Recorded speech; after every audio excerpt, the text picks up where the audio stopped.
Very happy World Mental Health Day to everybody who's watching or listening. My name is Rishi K, and we thought we'd give a special twist to this World Mental Health Day discussion because all of us saw this delightful motion picture called Inside Out 2, which is actually a sequel to Disney Pixar's Inside Out. And as you can see, we've just thrown a visual for you out there. And we said, apart from talking about some vital emotions that the motion picture talks about, we'll also get some experts in the field, which is Dr. Harish Shetty, Dr. Swati Popat Vats, and a mommy influencer, Sameera Reddy, who's on her way. And thank you very much. We've got a live audience here. Some people have come from as far afield as Thane in Mumbai suburbs, Borivali, of course, not to hear me, mostly to hear these excellent speakers. Dr. Shetty, I want to start with you. You know, you've always propagated newer ways of awareness as far as understanding a kaleidoscope of emotions is concerned. Movies, which are not necessarily documentaries, but movies who acknowledge that, must really make you feel wonderful.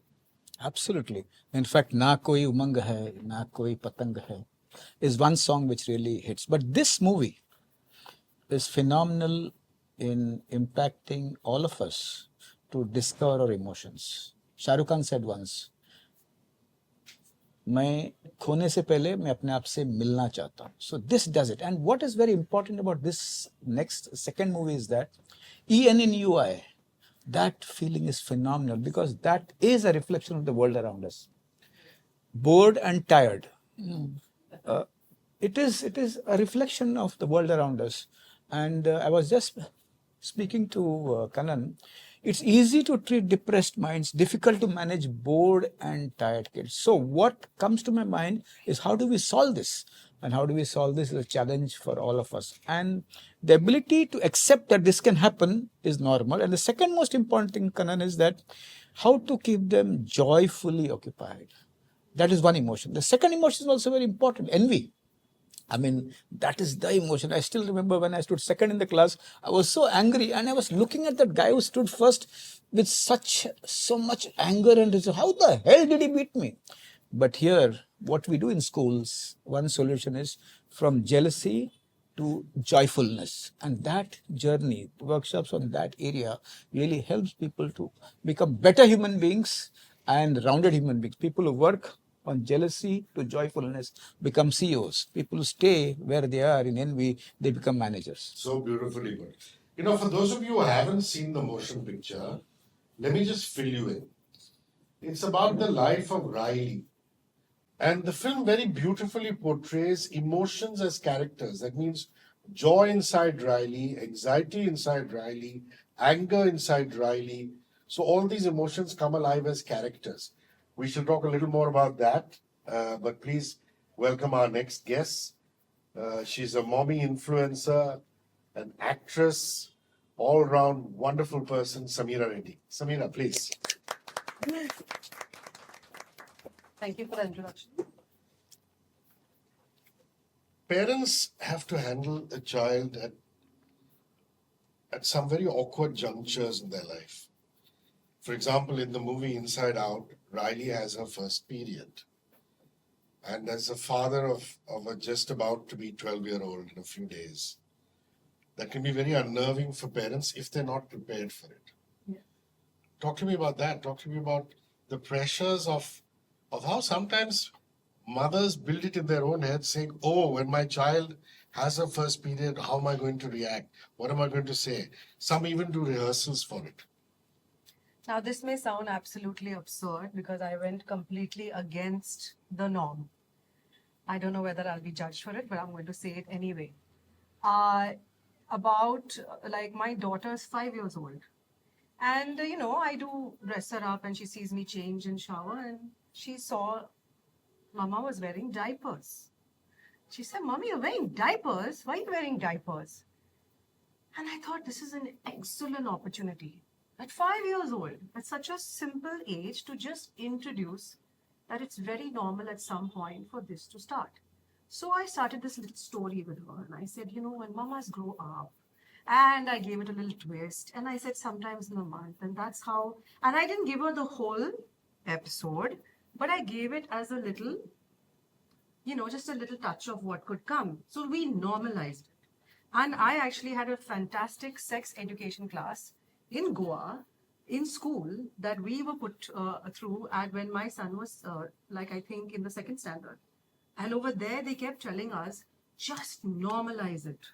And even with the boys and the girls, let's not make it taboo. Let's not make it something that's so brouhaha. Let's kind of slide it in stories, in storytelling, in making them comfortable. And of course, my 5-year-old went to my son and said, you know what? Mama wears diapers. And then that started a whole new conversation where my 8-year-old came and said, are you wearing diapers? Are you okay? And then I said, oh, here we go. And then a little As long as they're not ganging up and making fun of you. Well, I don't mind that at all.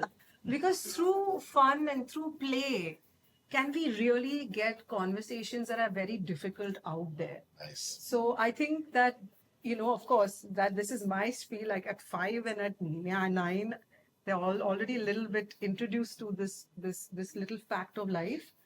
And of course, when everybody chooses their time, it's their time, but they seem to be completely fine with it. In fact, they're like, quite, okay. So Naila is only interested in, well, will that mean I can have a baby? And I was like, you're 5 years old. We'll talk about this later. She's most interested in being a mother. Dr. Vats, a very interesting conversation. All of you must listen to this. Just before we came to meet you, we were in a adjoining room just having a discussion. And Gopika, who works for Disney Plus Hotstar, asked Dr. Vats and said, my child is 1.5. And, in a few months, it's going to be time for the terrible twos. And Dr. Vats said, why you call it the terrible twos? You don't need to. Because children have a struggle for finding their identity. And I found that so fascinating. I don't think we spend enough time on brain development, Dr. Vats. Talk about that. So what I liked about this movie, most importantly, is that for the first time, something as complex as emotions, because emotions happen where? We think they happen in our heart.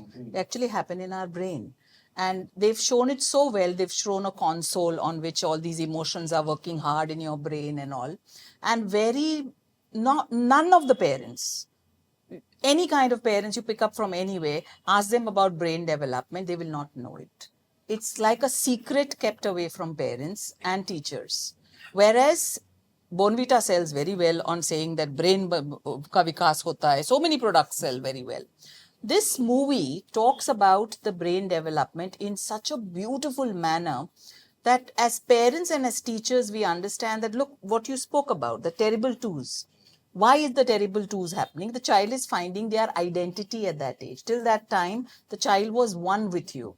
It was in your womb and then you were doing everything for the child. Now the child suddenly realizes when it looks at the mirror that that is another different person.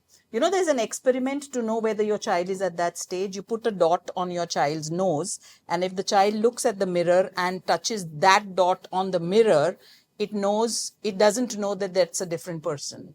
But if it touches here, that means now my self-identity has come. And that's when the temper tantrums start. That when it's my identity, why are you telling me to wear this? Why are you asking me to eat this? I don't want to eat it. I can assert myself. And it's that phase of self-assertion which we call as tantrums. Because we are so busy, we are so tired. No, do it. Just eat what I'm trying to tell you to eat. Just wear what I'm trying to tell you to wear. And that's when this whole problem happens. And the problem is with us. We've not understood their self-assertion and we call it temper tantrums, as if the child is throwing the tantrums. Had we just understood brain development, neuroscience is now so much to parents and children for us to understand them. We've done a website called Born Smart, just for this reason. Podar Prep has done a website so that parents can understand what is brain development. Amazing. New emotions are introduced in this particular movie. Yeah.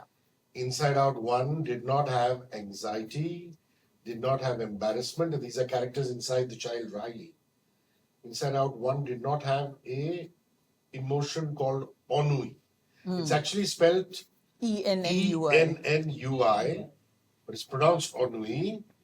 We thought it meant only boredom, but Dr. Harish Shetty corrected me and said it's boredom and tiredness. Yes. And this is where a very fascinating bit of Dr. Shetty's humor also came in. And he said, there are a couple of emotions which are very, very Indian emotions. They haven't come in as yet. I said, sir, अगली film के लिए तो कुछ बचने दीजिए. They might want to make Inside Out 3 and 4. Show Riley at 21 and 30. Maybe they'll introduce it later. So, but I said, out of curiosity, I said, what are these Indian emotions? And he said, guilt and shame. Please explain. Just adding to what Swati said about temper tantrums or assertion. I think what is important is self-assertion is important to instill sanskars, so instill values. Say, for example, if in a self-assertive mode, a child says, I want this phone now. No. Don't interrupt it. Allow him to say till she gets exhausted and she knows that this does not work and this behavior should not be repeated. So never interrupt a self-assertive activity. Temper tantrums are useful. Now, when you look at shame and guilt, Eastern philosophy, they look back. If the child is not doing well, many mothers come and say, वो pregnancy के समय सास ने जो 4 लड्डू दी ना, उसमें से 2 ही खाया. उसमें से मैंने 2 खाए, हो सकता है क्या? Then they say, is it because of the auto rickshaw ride I have been? So a lot of introspection is very common among Eastern philosophies because we are a long culture, uninterrupted. So at this point of time, a lot of women and fathers also have a sense of shame. My son is not fair, my daughter is not dark, my son is not tall. And that is something we need to identify, that self-worth of a child does not depend upon how he looks. How he feels define how he looks. How he looks should not define how he feels. And that is important as far as shame is concerned. Now, the small difference between being ashamed and being shameless.